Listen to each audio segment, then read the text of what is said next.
Taip yra dėl pačios Ispanijos vidaus politikos, kuri, ko gero, nuo kokių 2005 metų Ispanija yra lyderė pagal suteikiamų pilietybių skaičių. Ir jeigu pasižiūrėtume į gyventojų sudėtį Ispanijoje, tai jau 20% šalies gyventojų yra imigrantai, kurie neturintys pilietybės. Tuo tarpu pilietybė yra suteikiama, beros, jeigu neklystu, virš 200 tūkstančių žmonių per metus. Pirmoje vietoje pagal tautybę yra marokiečiai. Žinoma, ten daug yra iš Pietų Amerikos, iš Venesuelos, iš Kolumbijos. Dar jeigu įvertinus tai, kad Ispanija legalizavo dabar virš 500 milijono, jau ten skaičiai link milijono siekia nelegalių migrantų, tai vadinasi pasirinko ne deportacijos kelią, bet legalizavimo kelią ir kasmet suteikia pilietybę labai dideliam skaičiui žmonių.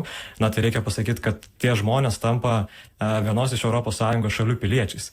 Ir ilguoju laikotarpiu žiūrint, visą tai ir skatina būtent norą patekti į Ispaniją, ir po to galbūt jau judėti toliau į Europą. Reikia atkreipdėmėsi ir tai, kad, daugelis sako, kad pažiūrėkit, kur yra Ceuta, dar reikia pereiti vandenį iki Gibraltaro.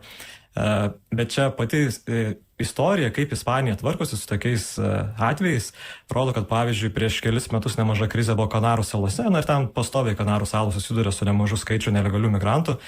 Tai Ispanija juos padalino, atvežė į žemyninę dalį ir padalino po įvairius Ispanijos regionus.